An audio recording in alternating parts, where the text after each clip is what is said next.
You already, okay. Yeah, so when you're birthing a dream, it's like, you know, people don't think about it like this, but it's like, and you don't have children, but childbirth, it's not cute. It's not pretty. When you see people having babies, right, right, they're screaming, they're in pain, they're lamenting, they may tear something, it's bloody, it's ugly, and then the baby comes and it's beautiful, but then it's still a whole nother level of, you gotta stay up, and you gotta, and so, you know, when you're going through a transition or you're birthing a dream, it's just not pretty. And people think it's pretty. And I think one of the things that is horrible about social media and beautiful about social media too is that people make everything look so easy. And it really isn't. It's not. And I'm like, I'm ready to pull back the curtains and show the ugly behind the scene, because I don't want people following me thinking that like my life is so good and perfect. Man, this thing cost something.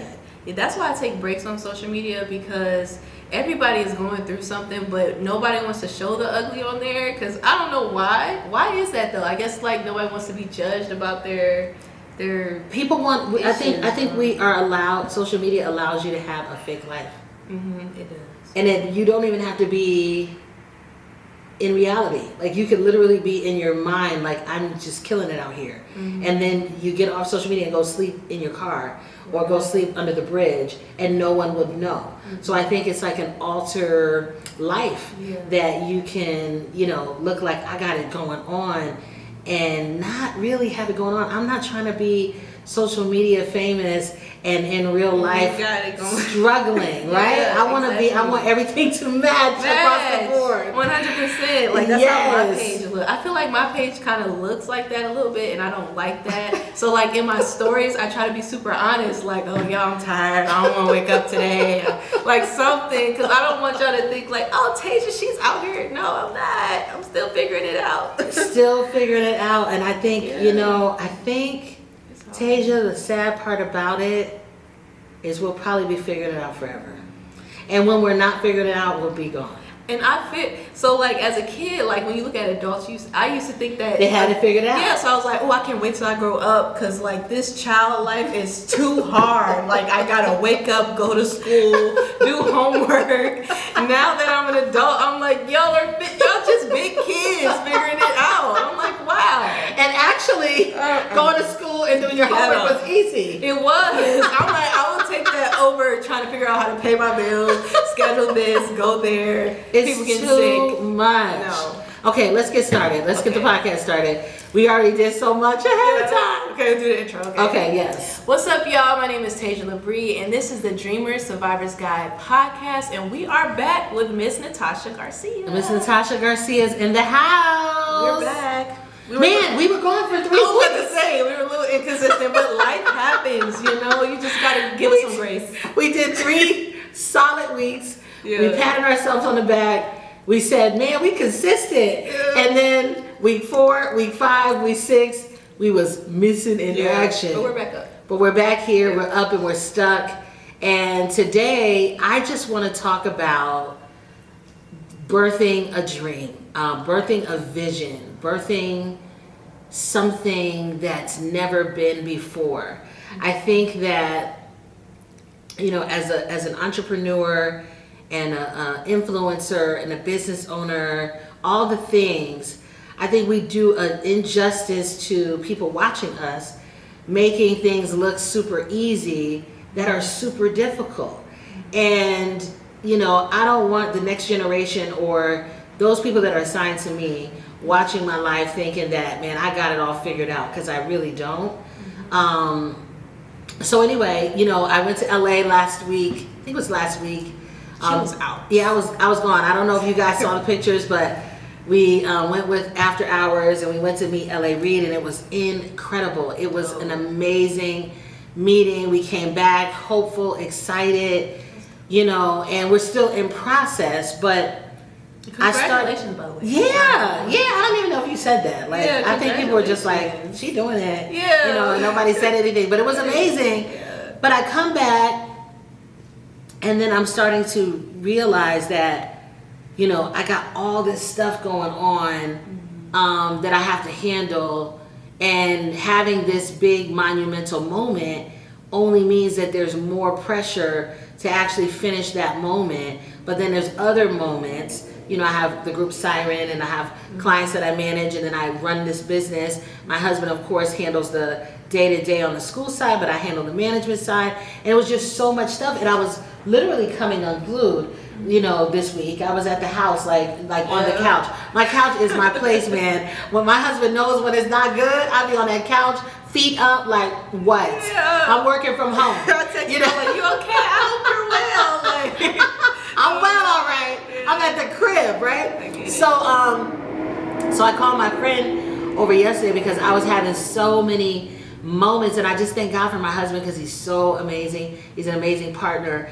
And so, you know, he's on the sidelines like, hey, you got it. I'm here. You know, I got your back. You know, whatever you need. And I'm happy about that. But then also I'm like, man, but you don't know what I'm going through. You know, you're not in my shoes. And so, you know, my friend came over because I told her, I was like, I'm falling apart. Like, you know, social media looks like I'm killing it, but I'm literally falling apart. You know, and one of my other friends was like, you have to celebrate. You have so many good things going on. So she mailed me a record player, and she gave me like a vinyl? and Boys to Men compilation album to represent the success for After Hours. And then she sent me In Vogue to represent the success for Siren. And I was like, oh, you know, I wanted to cry about everything. So anyway, my friend came over, and I was looking crazy. I didn't try to get cleaned up. I didn't try to fix myself. I was just like, it is what it is. And she was like, you look exactly the way I expected you to look, because you're in transition. And when you're in transition, it's not pretty. She said, think about when you're moving. You're moving from one location to the next. You got boxes everywhere. You don't know where your shoes are. You don't feel like messing with the boxes. You don't feel like unpacking the boxes. You know, you just feel like you're displaced. She said that's what transition looks like.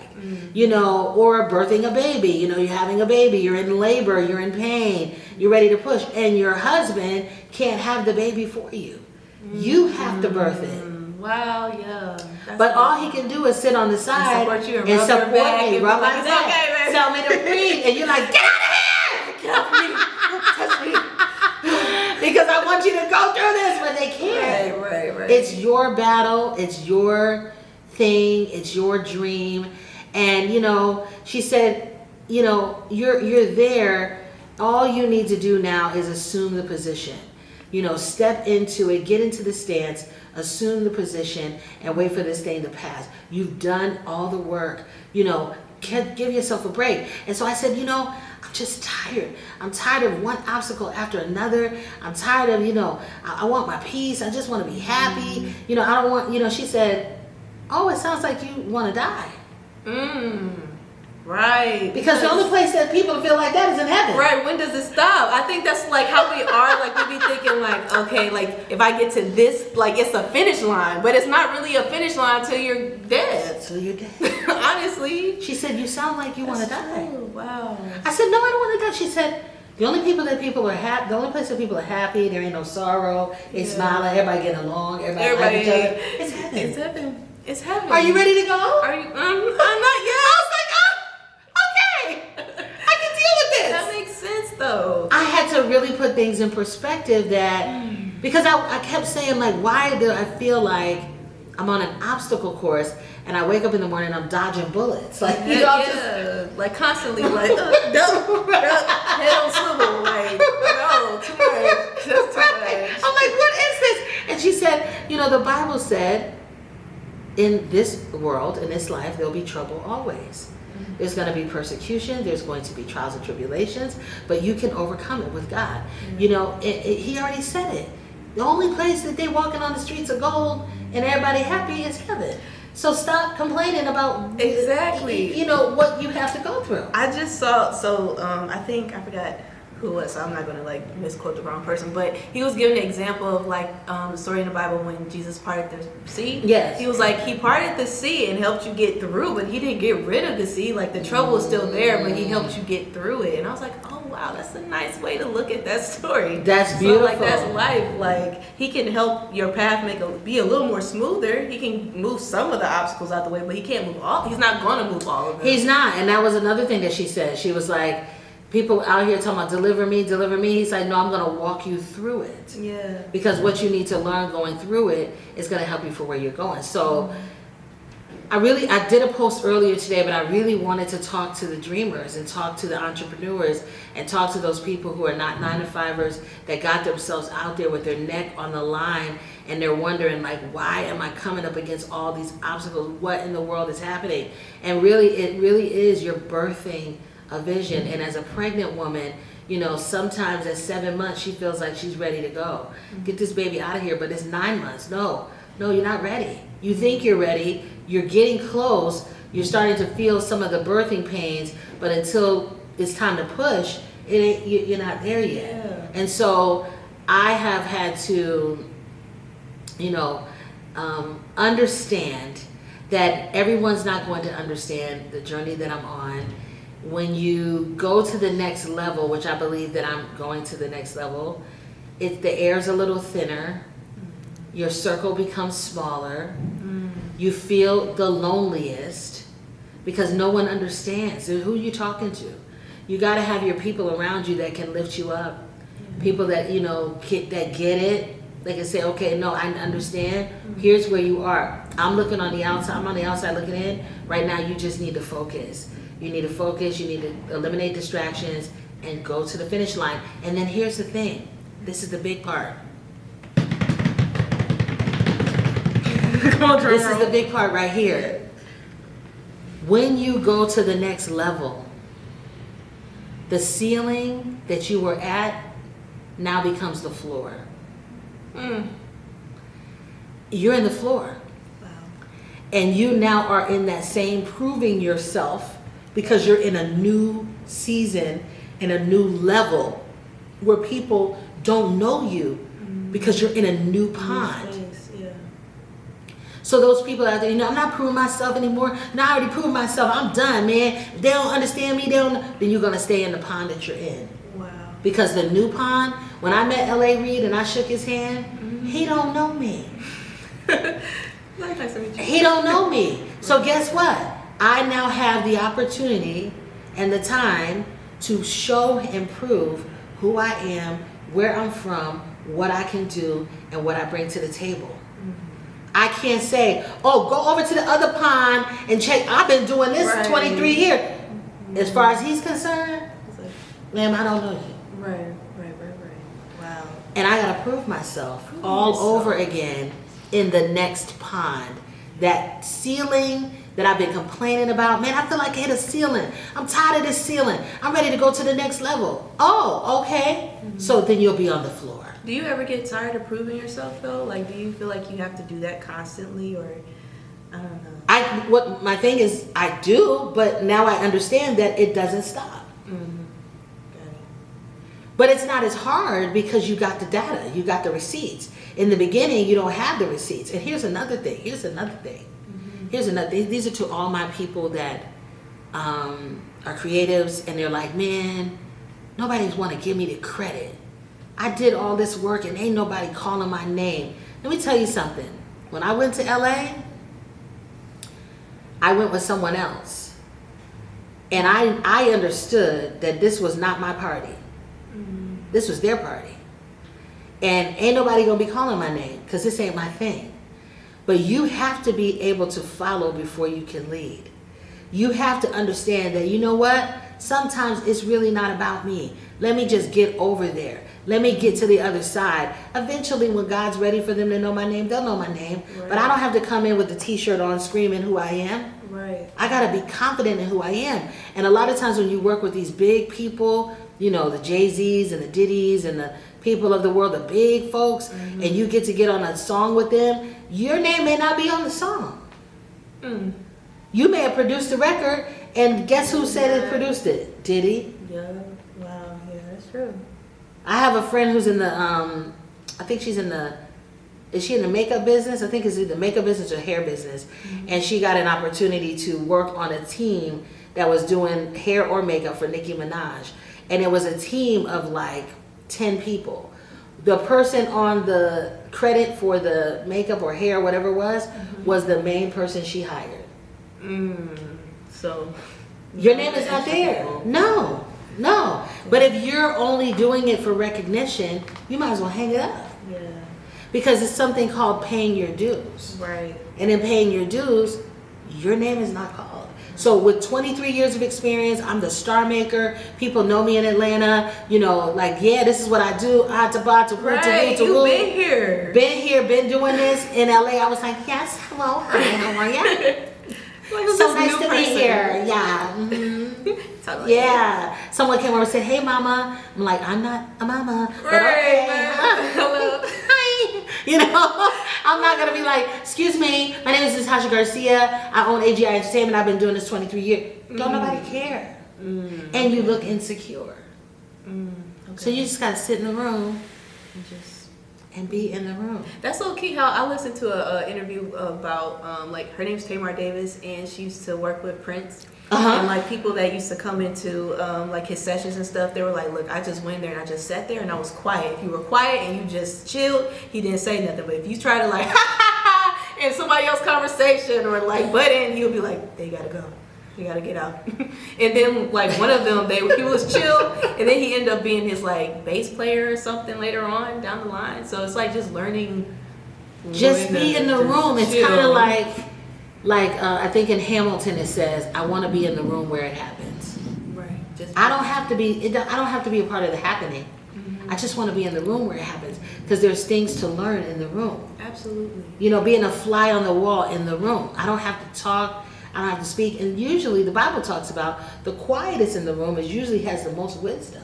So sometimes people just be looking at the quiet person like, what you think?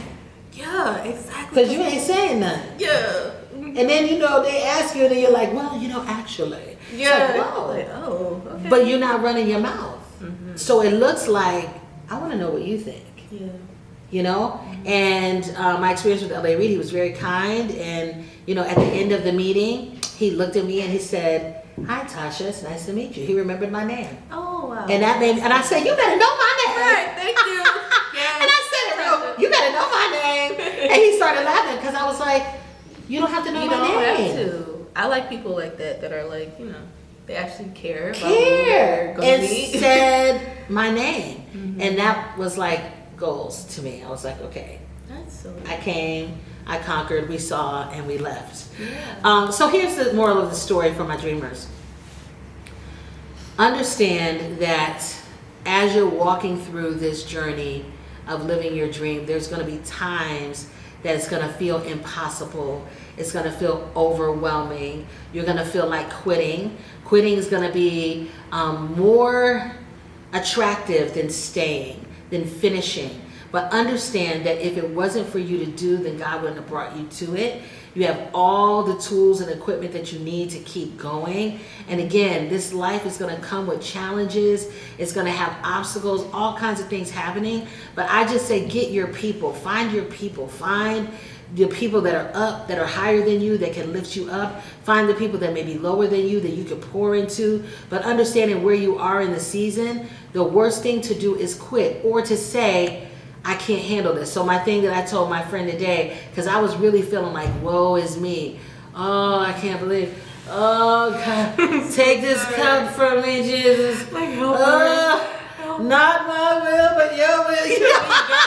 I was doing all of that. And then I finally said to her today, I said, I'm not going to say, woe is me anymore. I'm going to say, whoa, it's me. Whoa, it's me. I'm her. Yeah. I get to do this. I get to live this life on edge. I get to see people live their dreams. I get to take impossible and make it possible. I get to go first, clear the road, make sure that everything's good, and then bring everybody with me. I get to be the one. I get to be the Harriet Tubman of performing arts and entertainment. Thank God people are trying to kill me out here, what she had to experience, but I get to be the one to say I'm going to bring as many people along with me as I go and leave a legacy here in this earth, and that is special.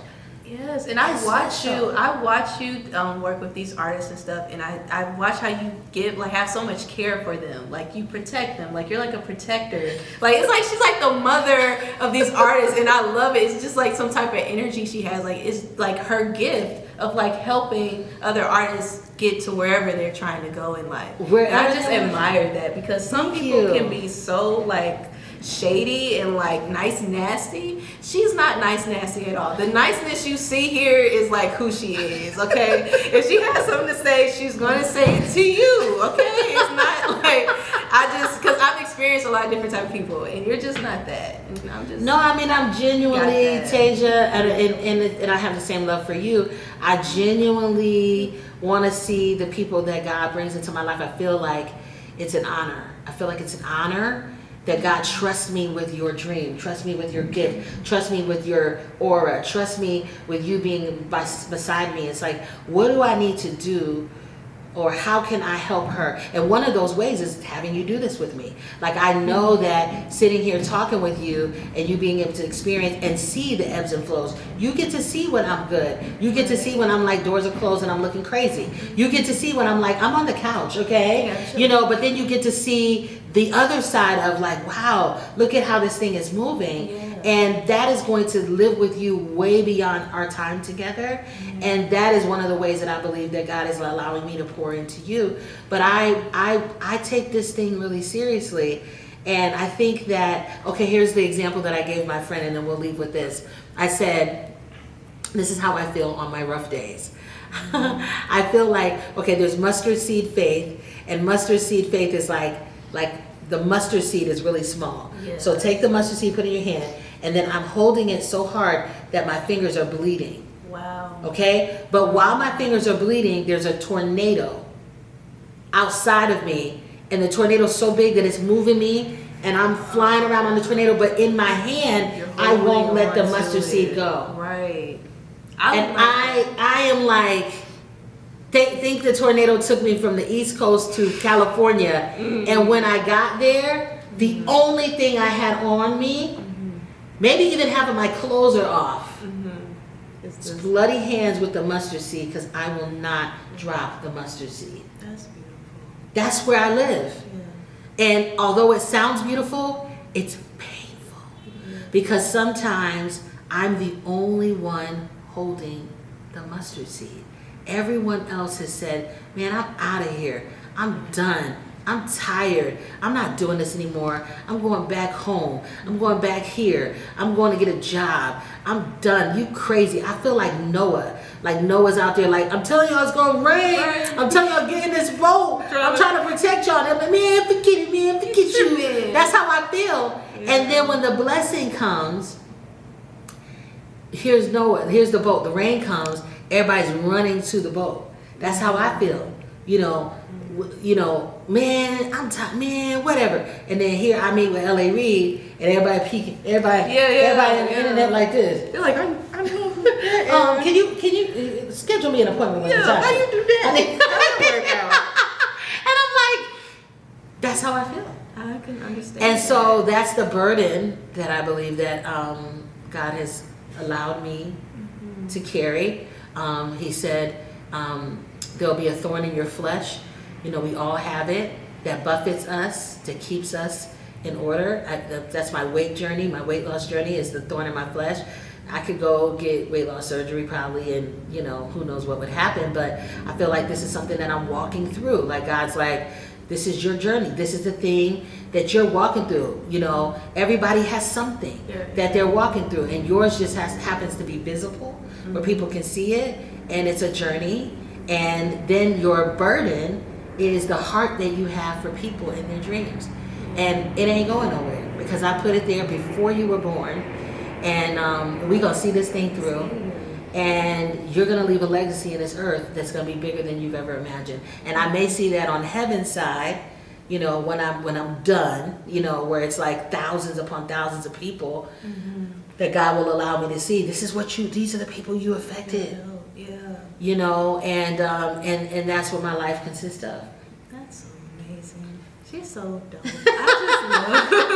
I love being here. And that like mustard seed thing is so comforting for me because I always used to feel like I had to have this big faith, like, no. And when I don't have it, I feel like, Tasia, you're giving up. You're giving up. But it's like, but I believe. Do you still believe you can make it? Yes. Okay, so you got the faith. It's a little. You still believe. He's given us all that. Yeah, that helps me. Yeah, I don't be trying to do big faith, girl. Big faith will get me jacked up. Yeah, I got this mustard seed